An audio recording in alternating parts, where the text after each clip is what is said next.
Okay, so this is lecture 5. Most likely we'll finish discussion on biological process.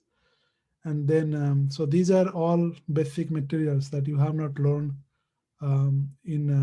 you have already learned in other classes to some extent. But if not, it's kind of refreshers. But after that, we'll go on to stormwater specific concept, at least which I have not taught. But something that you may have taught, learn in CE150 or any other classes, but I'm not assuming that you learn that. So those are mostly on hydrology. Okay. So far, what we learned is basic biology, chemistry, mass balance. Those are already you learned something in C153 to some extent, not everything, but at least in the context of stormwater. So before that, just a reminder that every Wednesday I wait for you from 1 to 2 p.m. If you have questions about homeworks or anything, homework projects or anything, just show up. Let me know that you are coming, particularly if you are coming after 1:30. The reason is if nobody shows up until 1:30 and I'm just there, then I just usually turn it off and leave to something else. But I specify that time. That means I am available during that time to meet any of you. Quiz 2, the average is more than 9. I didn't really put the number here. It's just 9.1 or something. So that's the average. I have to check on CCLE whether the answers are released or not, because I know one student um, for health reason wanted to take class later, take the quiz on Sunday. So that's the reason I didn't release the solutions. But now it is out. Or if it's not out, I'm going to show the solutions. Sorry, Professor, you're referring to quiz 1, correct? Oh, yes, you're right. There is no quiz two. Okay, so there is no quiz two done this week.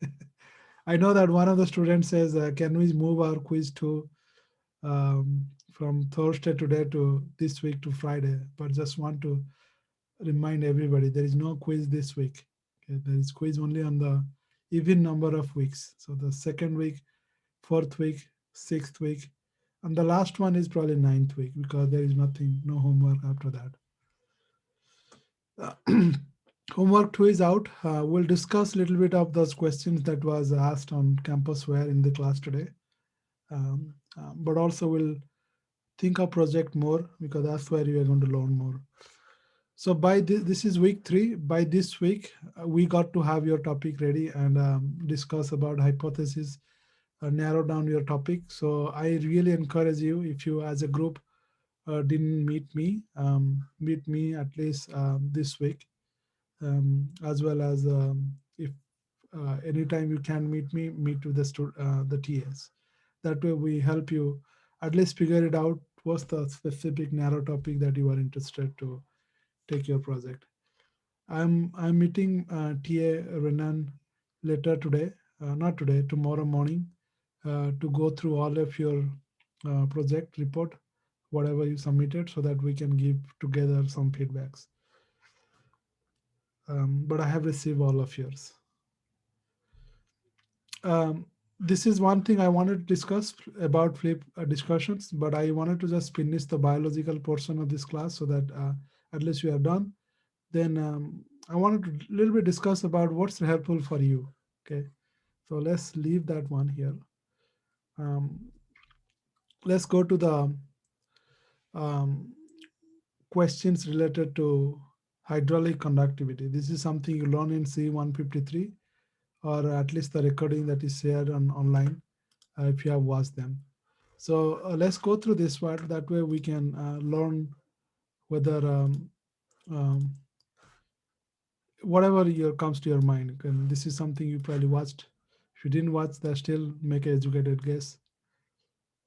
Um, Hydraulic conductivity of the filter media doesn't depend on the following factors: particle size, porosity, viscosity of the fluid, depth of the filter media.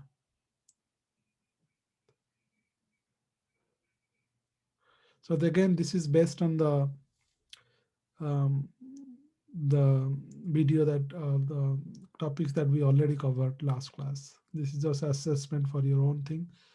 If you got it wrong, just go back and look at the slides and check those. This is just again refreshers for you to see um, all of that.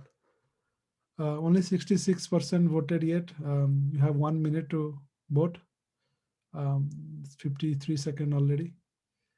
Um, in real quiz, you'll get 2 minutes. This is the reason I put it faster here is because you um, just have to whatever comes to your mind. Okay, so it's already 1 minute 10 second, 11 second. So I'm going to close the poll and share with you what you have um, voted for. Okay, so hydraulic conductivities, this is how fast water moves through a soil or a filter media. Depends, the correct answer is the depth of filter media. It doesn't depend on this. Um, Again, go back to those videos. I'm not going to discuss this one because it's already there. It will take some time. But it's important to, I'll discuss this thing, because that's why this whole class of being flipped we'll discuss about is going to, it's very important to hear wrong answers. Okay, the reason is, correct answer is anybody can choose a correct answers, but you don't learn much from that because your way of thinking, even though it comes to a wrong conclusion or wrong answer, is still a very important way of thinking. Okay, something that we don't hear a lot in the Zoom classes because in person class, lot interactions, a lot of interaction in class. At least when I was teaching the class in person. So that's something that I miss a lot in videos. So that's why I was thinking, how we can teach this class or learn together in a way that is helpful for all of you. And the only way you can learn a lot when you hear from each other, and you hear from most importantly the wrong answers, and what's the way that helps you get to that point. Because obviously there are some logical process that makes you choose that answer, and so never invalidate that thinking because that's important thinking. And we'll think through it and we'll hear that and then we'll see how we can correct that kind of process. Because in exam you will have the exact same process. I want you to learn how to correct your own thinking or right or get to the right point despite having this multiple answer in your head. um, so this is one thing. So let's go to the next one. um, Stop sharing. So the question is now, which of the following factor would increase settling velocity? So how quickly a particle settle in a retention pond, which of this factor will depend on that? So I'm asking the velocity. Okay. So you have 1 minute to answer these questions.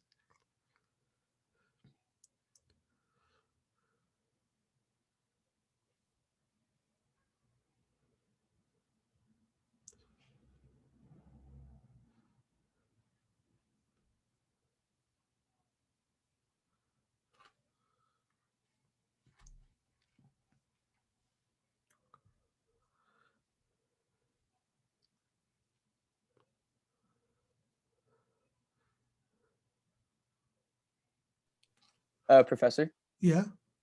I'm on the 153 YouTube playlist with all the lectures and was just wondering which of them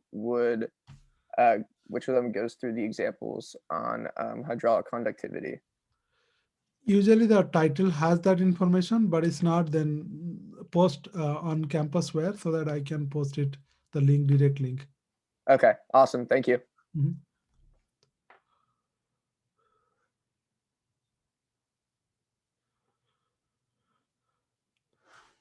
All right, so I'm going to close the poll. And see that the increase in particle size, if you see that's actually d square.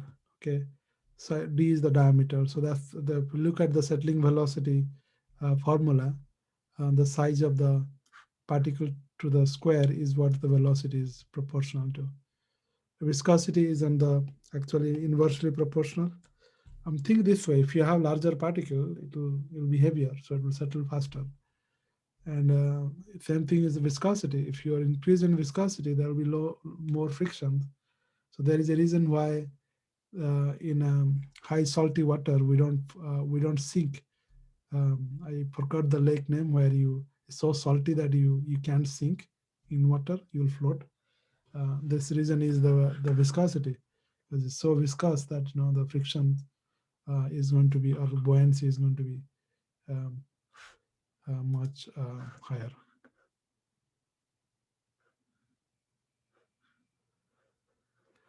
Um, de- would increase with increase in depth. Depth has nothing to do with velocity. Okay. The third one, the question is, which of the following factor would not affect the clogging rate in a biofilter media? So we launch.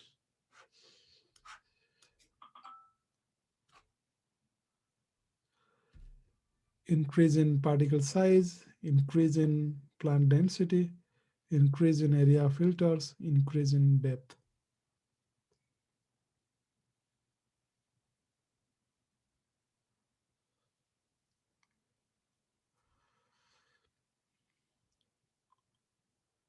So clogging means, when a sediments pass through a filter media, it's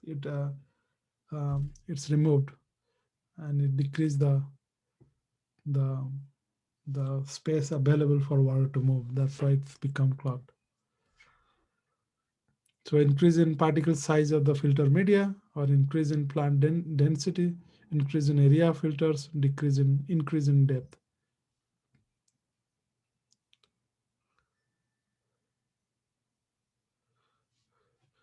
Um, I'm going to end the poll. This one is a interesting one to discuss, so I'm going to discuss this one. So as you see that very few people, if you increase the particle size, it you can't pack them well enough. There will be large hole in between, or the space in between. So that space are very good at making water moves. That's why you put gravel, so that water move faster. So increase in particle size, decrease clogging, because you have more space for particles to move through, or it's just not going to clog it. So this is not answer. Increase in plant density. Having plant helps for creating this root zone where water can move faster, because root will die and that will create these pore structures or pathway. So this is not the answers. So typically increase in area of the filters. If you increase the area of the filter, is it going to clog faster? If you think of how um, the particle get clogged is on the surface. So really, um, having more area, it doesn't really matter, because the clogging is a vertical process. It clog once it's clogged there, everything else bottom is not going to get any water. So area doesn't really affect.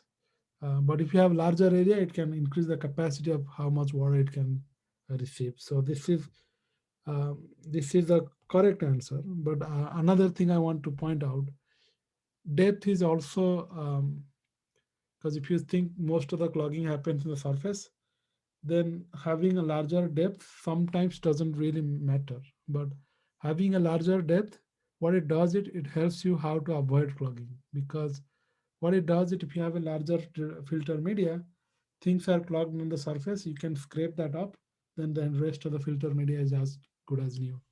So that means you don't have to adjust the system as quickly because of clogging. So in that context, the C is the most close to right answer.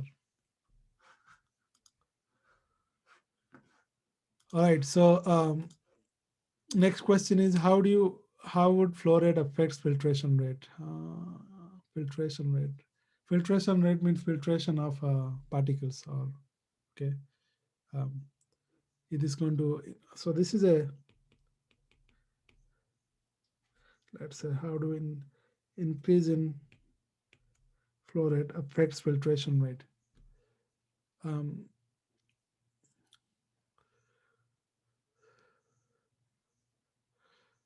So imagine you are a particles, very small bacteria. You are moving through a system. If you pump through the system, it is the more likely for bacteria to stick something and be filtered out. Or if you pump slowly, it will most likely filter out.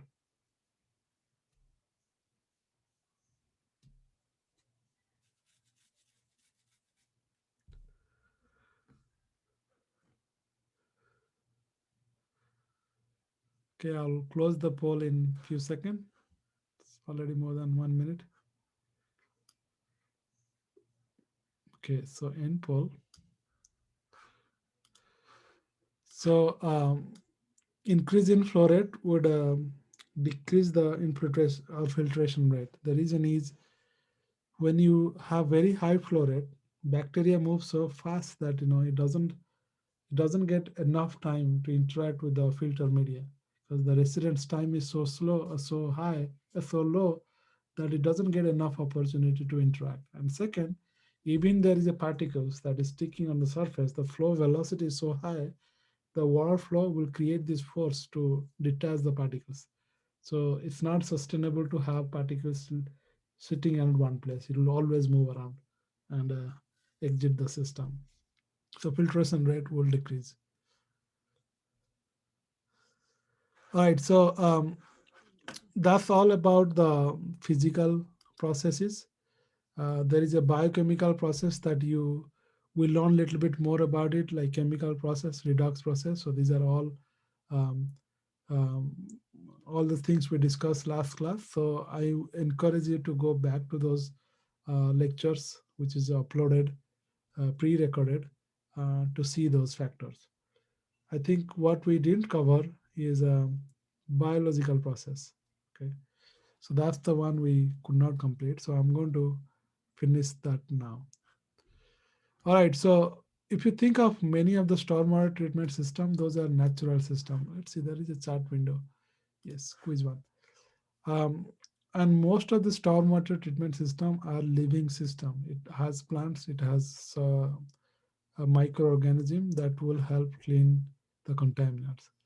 So 90% of the stormwater people have treatment system. People have this perception that you add amendment, like let's say compost, or you add amendment like iron or some kind of filter media that will absorb the pollutants, and then you don't have to worry about it.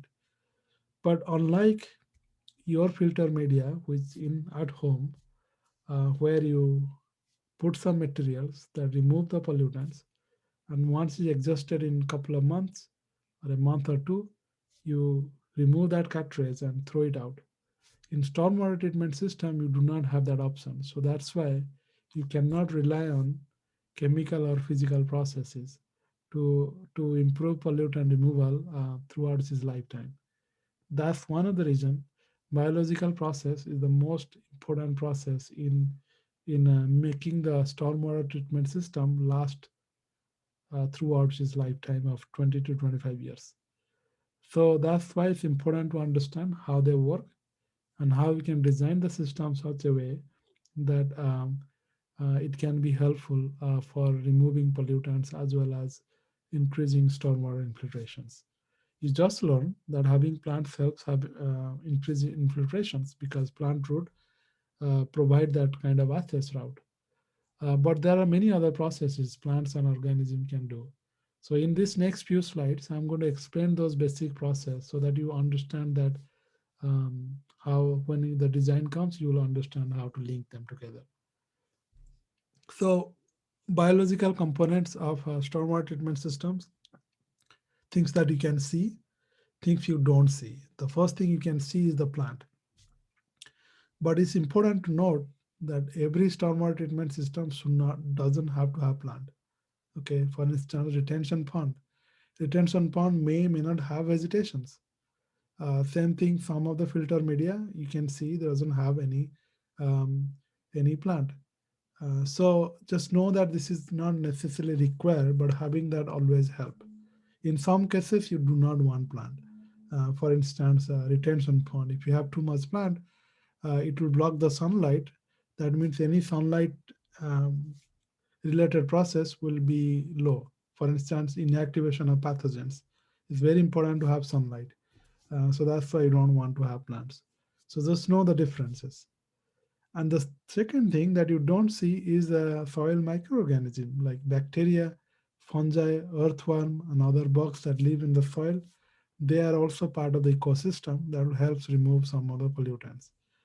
And these particularly bacteria and fungi, they degrade pollutant naturally by some processes. In fact, many of the stormwater pollutants are actually food for these microorganisms. So think of one of the biggest stormwater pollutants is nitrate. Nitrate is a nutrient for bacteria as well as fungi. So they can remove nitrates or phosphate by just using them. But the only demerit is that these processes are very slow. That means, and if you think of stormwater treatment system design, most of the stormwaters are being infiltrated very quickly in the system. So that means if you rely on biological process that takes a long time in during the rainfall, is usually biological process are not as important. The reason is the retention time of many of the infiltrating stormwater is less than, let's say, 20 minutes or 30 minutes. So most of the biological process are not that effective in 30 minutes. That takes more time to remove pollutant. So these biological processes are more important for long-term removal of pollutant which are already removed by other processes. For instance, you add biochar or activated carbon. These activated carbon can absorb a lot of pollutants on the surface very quickly. And but then this organism which grows in the system can degrade those pollutants from activated carbon. That way, these activated carbons are regenerated, or the surface are now more available for more pollutant absorption. So that's why it's very important to understand the concept why biological processes are important. As I said, plant can have many benefit.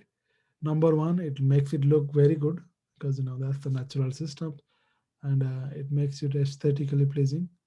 But also it can remove pollutant by default by many processes that listed here. One of the things plant do is they are also very effective at reducing the runoff.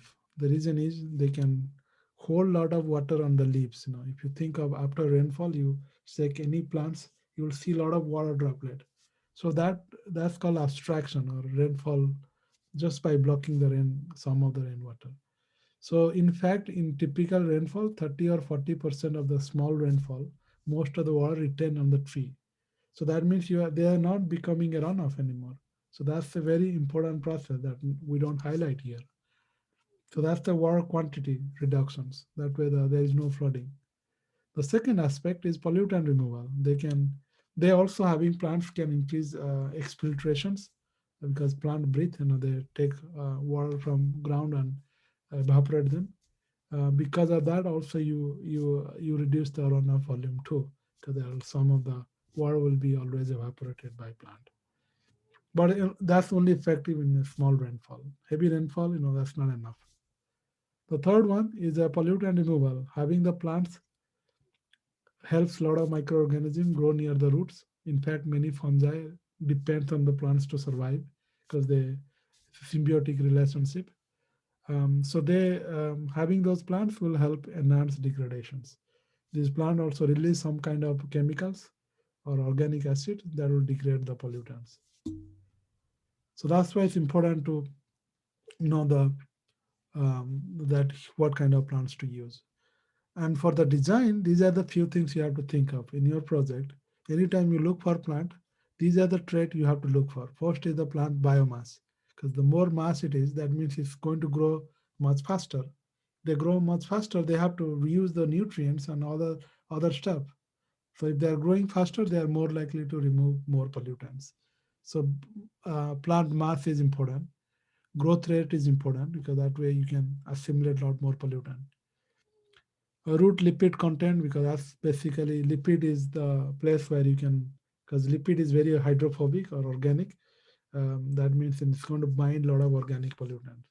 So if the root has a high lipid content, it can absorb a lot of organic pollutants like polyaromatic hydrocarbons. So the PAH is the polyaromatic hydrocarbons. Then you have also root length.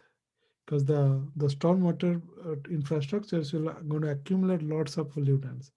So it's very important the root is going to reach that pollutant level.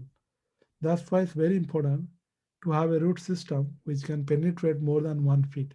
Because on typical stormwater treatment system, the design is 1 feet or higher. So that's why you want to have a system that root goes as deeper as 1 feet or bigger, deeper. Then also root mass, root structure, root health, how diverse how distributed those roots are. Um, then second thing you want to have is high nutrient tolerance. The reason is these plants you are designing them so that they can remove nutrients. If and stormwater has a lot of nutrients. So you wanted to have a system where these plants can survive in these high nutrient conditions, or they can prosper in that conditions. If that's the case, then that means you can remove more nutrients. Um, Another is water use efficiency. The biggest challenge for any stormwater treatment system is making the plant stay alive for a long time because usually it doesn't rain every day. So that means you have to maintain that, you have to irrigate them.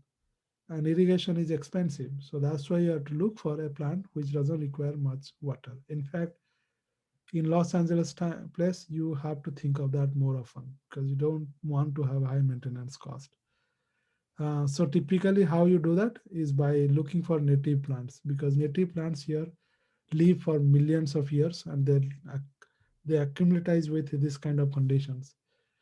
So it's a mistake if you want to bring plants from outside and put it there because they will not survive more than a month or two. They will die and then you have to do it again and again. And it's not worth it. So always look for the native plants in that areas. Then the another thing is adaptation to bioretention microenvironment. So that means it's basically how you should design such a way that the plants will survive in that condition. For instance, if you want to put plants on a roadside or a hillside, it will be very different plant because the slope is so high that water is not going to be there for long. So that means those plants has to develop that method to survive that low nutrient, low moisture conditions. So you got to look for all these other aspect of it. The last one is salt tolerant. Salt tolerant is important in winter conditions in places where you apply lots of road salt. So it's very important to look for those area where you can use those plants.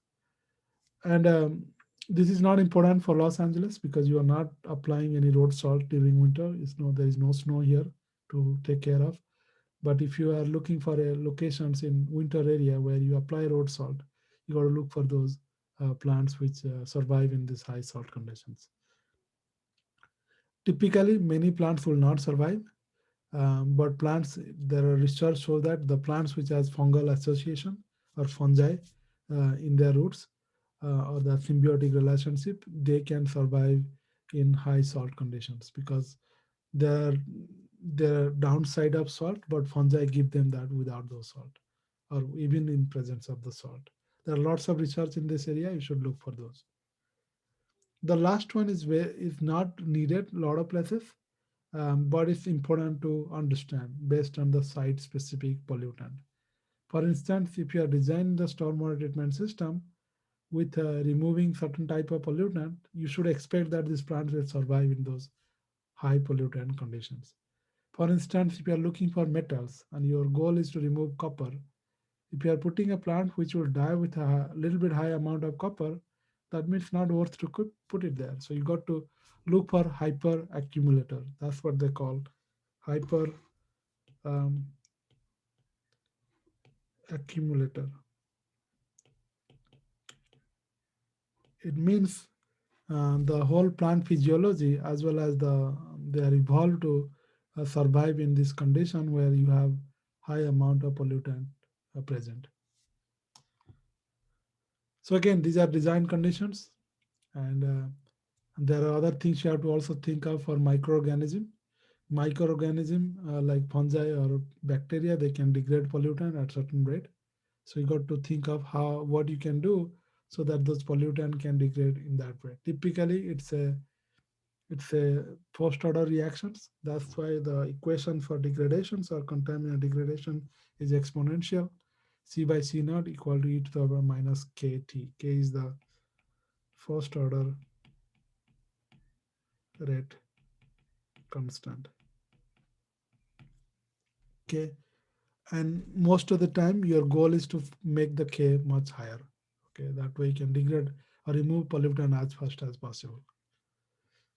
And this rate depends on the temperature. So again, with a warmer temperature, usually they are more active, but there are empirical relationships that you can connect them.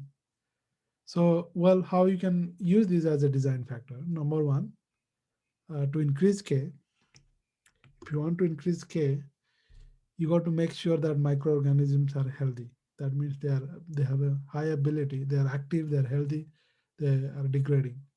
Um, and the media has to be a good environment for the bacteria to or a microorganism to survive.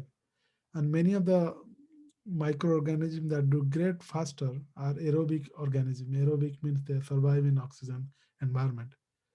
So that means you got to have the soil breathable. That way there is more oxygen. The way to do is increase the porosity. So that's the reason you add some sand. That way it is breathable. Okay. And some contaminants require anaerobic conditions. Then there you have to use it. So that's why you can increase porosity. This is porosity. If you increase porosity, there will be more oxygen. And if you more oxygen, oxygen usually is the terminal electron. That whole redox process. That presence of oxygen is the reason why oxidized chemical are oxidized. So that's why this is one of the system. And second, you need to add more carbon. Okay, carbon is a food. Typically, that's why you add compost, carbon, nitrogen, phosphorus. So these are essential element. Okay, and these are usually pollutants, right? So phosphorus, nitrogen are pollutant, nutrient. So that's why normally you don't have to add them because stormwater has a lot, and you expect them to accumulate there.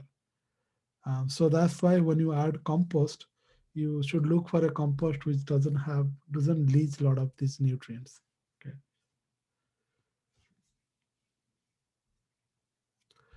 So there are studies that shows that if you add this compost along with other amendment which are observed, the biodegradation rate is much higher. So this is one such example for grad students. You can read this paper where what they did is they look for biodegradation of some organic pollutants in a biofilters or bioretention system where they add biochar. So they do experiments with and without biochar or biochar with and without compost, and they found that the one with the compost removed the most. The reason is the biodegradation rate is much higher because the microorganism get a lot of nutrients, so they grow. That as they grow, they degrade a lot of pollutants. And usually, a lot of times you may hear from in Home Depot. If you go to Home Depot, it says that live culture or like a um, um, fungi or I think I forgot the exact name. And they say mycorrhizae, or that means these are the fungi which can colonize the root and makes your plant healthy. Usually those not going to work. The reason is again, as I said, the primary condition is that the system has to acclimatize that conditions. So even if you buy this amendment from somewhere else, the moment you drop it, the native organism is going to overtake it. You never have that foreign microorganism will survive in that condition. So what you rather do is look for what is there at that particular place and give them the food and other things so that they grow there. Okay, so that's more efficient. So that's why you have to you have to look for the microorganism which is naturally present, adapted. You got to give them some source of carbon, which is compost or some mulch, and you also sometimes have to give nutrients to just initially for seeding so that they grow faster initially, but you don't want to give nitrogen, phosphorus because that's in the stormwater. Give them oxygen, but that's naturally present. You just all you have to make sure that this is aerated. That means you don't want to compact it. If you compact it, the oxygen concentration will decrease, so it will not be efficient. And then you have to provide soil moisture. That's why you have to irrigate them time to time. So this is one example. Denitrification is a process by which you remove pollutants. If you look at the reaction of denitrification, this is not one step. There are many microorganisms. They break down nitrate to nitrite. Um, then there are multiple steps. I forgot NO or something that goes to N2 or some. Uh, there are many steps that involve each process. So a series of different microorganisms do this reaction, combine together. This is the equations. So when you see this equation, you got to think of how you can use this equation to improve your biofilter design. So if you see what is needed, number one is electron. Okay. Number two is this. Okay. So that means you got to have a design such a way that it produces a lot of electrons. You got to have somebody donate that electrons. And who can give these electrons? One of the reason how where the electrons are be donated is from organic carbon. That's why anytime you see nitrate removal process, people add some organic source like a wood chips. Okay, so this is source is organic carbons, which is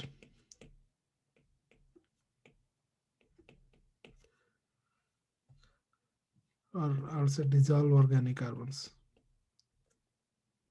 Okay, and so that's the reason every time you see a denitrification process, they always have some way of source of organic carbon as electron acceptor or donor.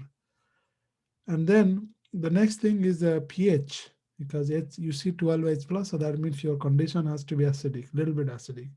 So that means if your stormwater is very basic or the pH is more than 7, it's not going to be that efficient. So you got to think of which way you can add more, lower the pH. So typically if you add organic, they will also produce organic acid, and that will also lower the pH. So normally you don't have to do active process, but if you must do this process, you can also you can use electricity. So you can put electrode there and generate protons right there on the surface by using solar panel. So that's just the advanced treatments. But normally nobody does that because it's expensive.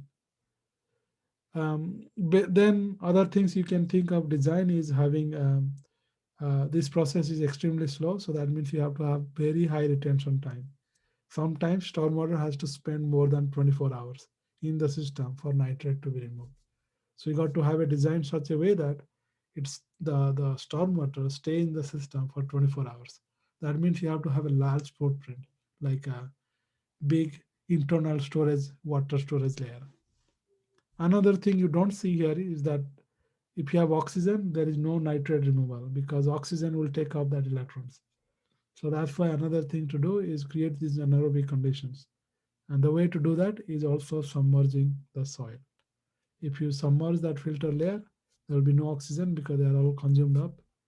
It will create these anaerobic conditions. And so these are the design. Again, I'm just throwing a number so that you know how these are linked. But in future, you are going to go through those process. So that's why, again, the design factor is low oxygen. The way to lower the oxygen is increase the depth of the filter layer and create this submerged layer, so that raised outlet. So you see this over here. If you, instead of having collecting water here, if you collect water here by making the pipe raised, this entire area will be submerged. Okay. If it is submerged, that means the microorganism will use those oxygen up very quickly using the organic carbon, and then there will be no oxygen. Got to have more DOC. That's why you have wood chips. Low pH is favorable, but you don't really control that much. It's hard to control, so nobody does that. Just know that there is a way to do it if you have to, by using electricity, by giving electrons, protons directly as electrode. The last thing is low flow rate.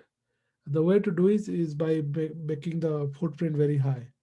So the larger the pump, and then you slowly inject stormwater.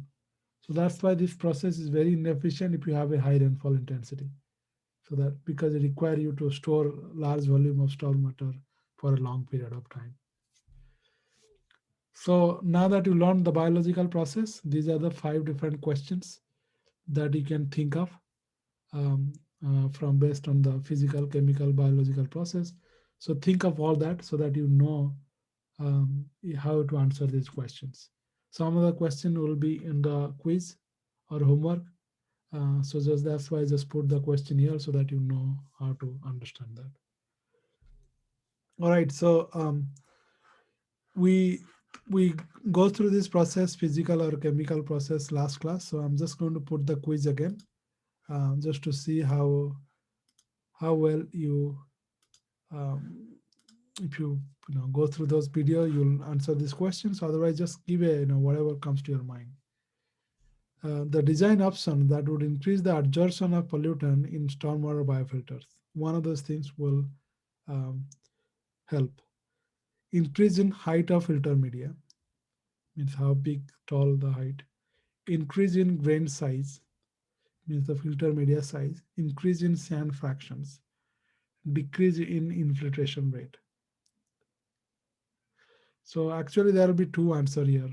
And unfortunately, there is uh, um, no way to put those, So let's see, which one is most used.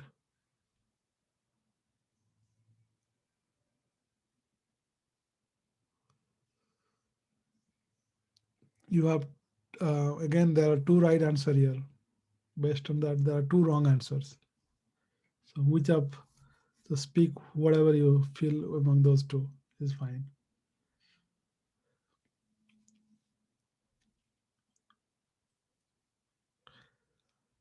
Okay, I'm going to end the poll. Because it has a lot of mixed answers, I'm going to discuss this one. So we are using options to increase absorption. If you think of absorption, it means that a pollutant will stick on a filter media. Okay. This is pollutant. So entire absorption process is basically a surface active process because things can stick only on the surface. Okay. So that means the larger the surface area, the more absorption that can occur. And the way you can increase the surface area per unit volume is by decreasing the size of the particles. So that's why you don't put large particles in the system. So increase in grain size is actually going to decrease absorption, not increase absorption. Increase in sand fraction. As you know, the sand itself doesn't have much absorption capacity. They are there just so that it can allow the water to move faster. So it doesn't have any chemical property that can make the particles stick on the surface. So that's why those 2 are the wrong answers. Increase in height of filter media. That means if you're adding more filter media, you are adding more absorption capacity. So this is the right answer. Decrease in infiltration rate. If you decrease the infiltration rate, the pollutant has more time in the system for them to absorb because it's also a time process, kinetics. So this is the second right answer. But if I have to choose one, then A is the most important answers because that's the one you can design it. Whereas decrease infiltration rate, how you slow the flow rate, because obviously there is a rainfall. It depends on the rainfall, so you can't really control that much. So that's why this is right answer, but it's not a design.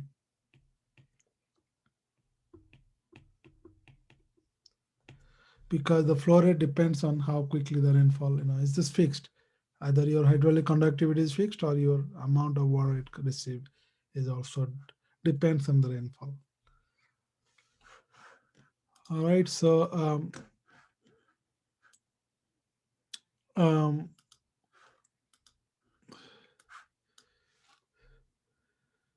if the stormwater contain an equal molar concentration of chlorine as a hydroxide, which silver salt would form first? Okay, this is related to very specific question about solubility. It says that K also is the solubility limit. Okay, that means that's the constant that explains whether this is highly soluble or low soluble. So KSO of AgOH is so this is log KSO. Log is minus 7.7 log KSO per.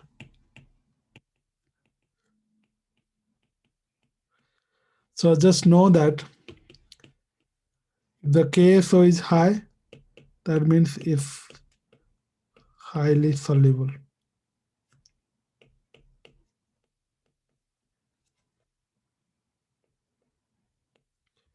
Okay, so if you calculate KSO here, minus 7.7, this is KSO here is 10 to the power minus 9.75. So I'm going to end the poll here because there are very few people answers and it doesn't really matter. I'll because this is something very specific related to the type of the definition of case or something that you must watch that video to understand. So I'm explaining this concept. So what it means that it's a solubility product. So when Ag plus and OH minus. So all you are doing is KSO is basically concentration of silver times concentration of OH. Okay, so that's the definitions. When it dissolves, you just multiply all the ions that is present. So that means if your KSO is high, that means you must have a lot of dissolved salt. This OH and no Ag. So that means it means that silver can dissolve a lot more. So it says which silver salt would form first. So salt, that means if the ASO is KSO is very high, that means it stay dissolved for a long time. If it is a KSO is very low, that means very small amount of ion can make it precipitate much quicker. So you are looking for salt formation. If the KSO is low, apply that 8 precipitate. That means salt will form. So all you are looking for is wherever the KSO is low. As you see, KSO is low is for this one. This is the smallest number. So that means it's AgCl.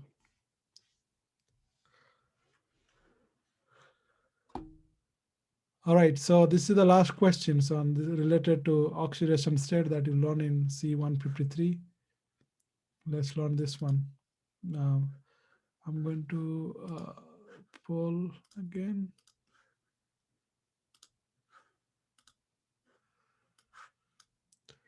What is the oxidation state of arsenic? So again,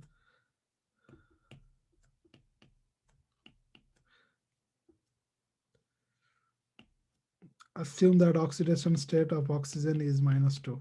Okay.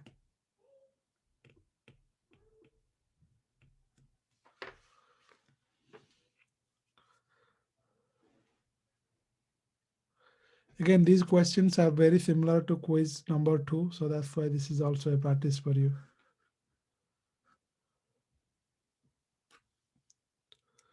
So you just have to solve this.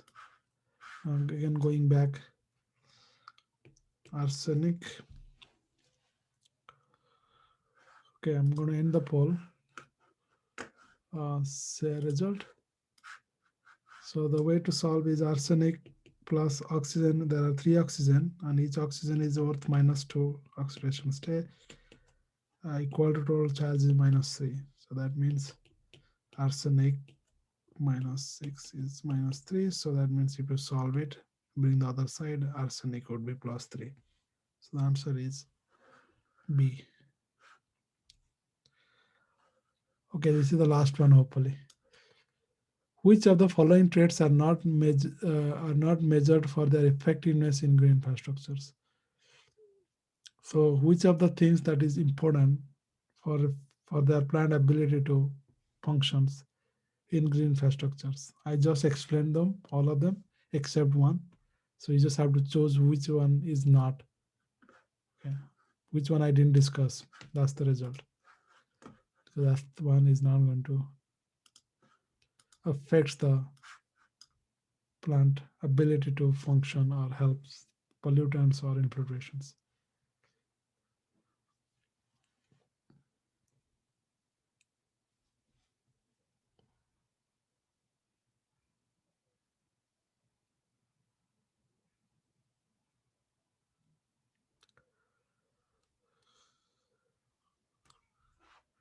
Oh, I have still another quiz questions. I'm tired of quiz question now. I'm sure you are too. But it's good learning. That's the way you can see what's the right or wrong answers. Okay, I'm going to stop the answer in 10 seconds. So you just choose whichever comes to your mind. Again, I'm not really, doesn't matter what right answer, wrong answer. You just have to think. And when I explain the result. Okay, end result, share result. Okay, so root length, as I said, root is critical part of where they are, how they can remove pollutants. Wherever the root, they remove. So root length is important. Salt is important because stormwater has a lot of salt in winter conditions. So if you have too much salt, they will not tolerate, they will die. So it's important to have them salt tolerance. Plant biomass is important because that indicates how much pollutants they can capture. So the right answer is this, greenness. Okay. The plant doesn't have to be green to be beneficial. Okay. Greenness means it's just some plants are not green. Some grass are not green, brown. Doesn't mean that they're not effective. Okay. All right, the last one, hopefully. Let's see. Yeah. In which season the biodegradation rate would be expected to be lower in the stormwater biofilters? Is related to temperatures. Okay, the biodegradation rate is high in certain temperatures. In winter conditions, the temperature is lower. Does it help or doesn't help? Daddy, that apple is really dry. Put some water. Oh.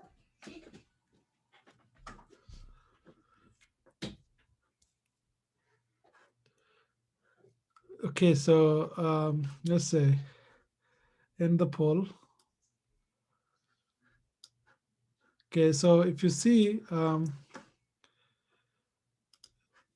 in just few slides ago, we discussed about having warmer temperatures. There's equation biodegradation rate. Let me go back directly there. Here, no, here. Degradation rate decreases with temperature. So that means if it is winter conditions, the degradation rate will be slower. That's why nothing happens and it's very inactive. Bacteria, they just survive. So the lower it will be winter. I hope this is the last quiz. Okay, good. Stop sharing. Let's relaunch. Which of the design features would help increase denitrifications? We just explained that. Okay. I'm just know that in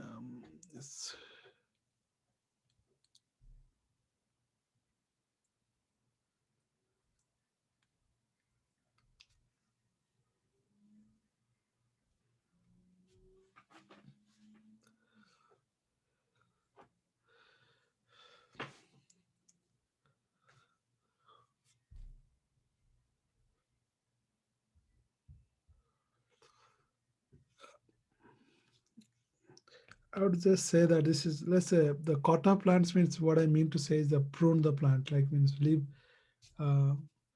take some leaves out, those kind of things. So that way they are stressed. Okay, so that's the way to interpret it. I don't mean to say that remove the plant. Okay, so just remove some of the leaves and those kind of, so that it maintain. Okay, so end the poll. This one, let's discuss this one. Um, the correct answer is which one of the design features would help increase denitrifications? Um, correct answer is D. Okay, the reason is denitrification require electron donor and carbon source gives the electrons. Having carbon source also help lower the oxygen content. Everything else is a increased flow rate because denitrification is a biological process. It takes a long time. That's why it's important to lower it, lower the flow rate so that it has enough time. Increasing. Oh, hold on. There is a. This is also answers.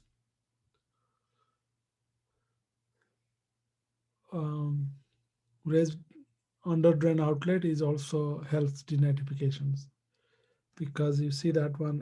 It keeps it submerged. The answer is here. Okay, so raised outlet is important because it keeps submerged. So that's why denitrification, you have to have carbon source. That's why wood chips. The one thing that helps is low flow rate so that it has sufficient time. But here I say high flow rate, so that doesn't help. Actually, there are recent research so that if you cut some leaves, the plants are stressed because they think that their body is gone, so they have to grow faster. So they go faster, so they want to grow. In the growing season, that's the time they need more nutrients. So that's why by periodically going there and pruning the plant, you can also help increase in denitrifications. Okay, so these can be also answers. Okay, so this is not the one. So maybe which design feature would not help? Then you can answer. Then the correct answer is this. Okay. All right. So we finished at least all the basic process. The next thing to cover is hydrology, which is very little thing to cover. So it's not that much problem. It's all about how water move. But my focus is not that. The reason is I want to discuss a little bit more about what we could do in this class so that it increase your learning and also it beneficial for your career. The reason I want to discuss is just me speaking, we don't learn much. Okay, partly because just right now, many students chose some answers. Let's say here now, some of you chose answer that is not correct. But by not sharing that or by not discussing that, you will not learn because you have certain logical way to choose that answer, assuming that you read everything else. Don't discount that logic. It's very important to hear that out and understand that process because you are going to have the same question or same kind of confusion during the exam, and there are hundreds different way to think. And by me forcing that this is the only right way to think is also a very wrong teaching approach. So it's very important to hear your wrong approach or hear your approach. There's no wrong approach. Hear your thought process. And the only way to learn that is by having a class flipped where it's expected that you don't have any ideas and you are just going to discuss as the open environment. And you don't get that much opportunity the way we are, at least the way I'm teaching right now. So I want to hear a little bit more about your thought process of having this class flipped because this class was online last year and I have some recording. I can always share the entire recording with you from day one, and I'll tell you each week what we are going to cover so that you can at least watch some of the recording that I'll ask you. And then what we do is we this during this class we solve real problems and we solve the even your homework questions together, and we create a group, 5 different groups, and each group will have one question to solve. And then we'll just hear all your thought in our process. And that way, each group will learn how to solve one questions. And then now your group role is any person who didn't, let's say your group was assigned for the question number 5, and will learn how to solve that questions. Now your job is to explain the rest of the group in other time how to solve that questions. And that way we learn different ways of how to make mistakes and how to also have a different way of solving the problem. And that only is possible if we have class where we have dedicated significant time just having this discussion or flipped class. That means I have to assume that you are going to watch the videos in other time. That means that I don't have to teach here for the entire 2 hours because you are going to spend some time watching it. So to keep that in the process or mindset and think about it for next 10 minutes. So let's have a break for 10 minutes. When I come back, we'll discuss that because I don't want to just teach the next class or next materials without hearing this. Because we have recording, I can always share those informations. So see you then in at 5:15. Okay, so have your thought process, and we'll meet at 5:15. So I'm going to stop.